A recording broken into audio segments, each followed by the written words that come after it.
నమస్తే, నేను రాజేశ్వరి. నేను స్ట్రాబెర్రీ తెచ్చుకున్న చూపించినాను కదా, అందులో తొట్ల పెట్టేసిన. అయితే దానికి చుట్టుముట్టు మనము ఎండిగడ్డి అన్నా మన చెక్క పొట్టు అన్నా ఏదన్నా వేయాలా. నాకు టైం లేక నేను వేయలేదు. అప్పటికి చూడు 4-5 ఆకులు కుళ్ళిపోయినాయి. ఇక నిన్న పీకిన గడ్డి పీకిన చూపించిన కదా వీడియో, ప్రస్తుతం ఇది పెట్టుకుంటా. ఎందుకంటే చెట్టు చచ్చిపోతుంది. ఇట్లా చుట్టుముట్టు అవి వీటికి ఆకులు అనేది భూమికి తగలకపోతే అది వేరే దగ్గరికి స్ప్రెడ్ అవుతుంది. ఇగో ఇక్కడ నుంచి మళ్ళీ ఒక కొత్త చెట్టు వస్తుంది. ఇగో ఇక్కడ ఉంది చూడు. ఇగో ఇది మళ్ళీ భూమిలోకి పోయి ఇగో తడి ఉండడం వల్ల ఆకు ఎండిపోయింది. ఇగో ఇవన్నీ ఆకులన్నీ పాడైనాయి. ఇట్లా పెట్టేసుకున్నా. మొత్తము ఎండిగడ్డి తెచ్చుకుంటా, అప్పటిదాకా పెట్టుకున్నా.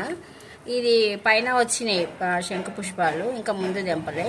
నా వీడియో నచ్చితే లైక్ చేయండి, షేర్ చేయండి, సబ్స్క్రైబ్ కూడా చేసుకోండి.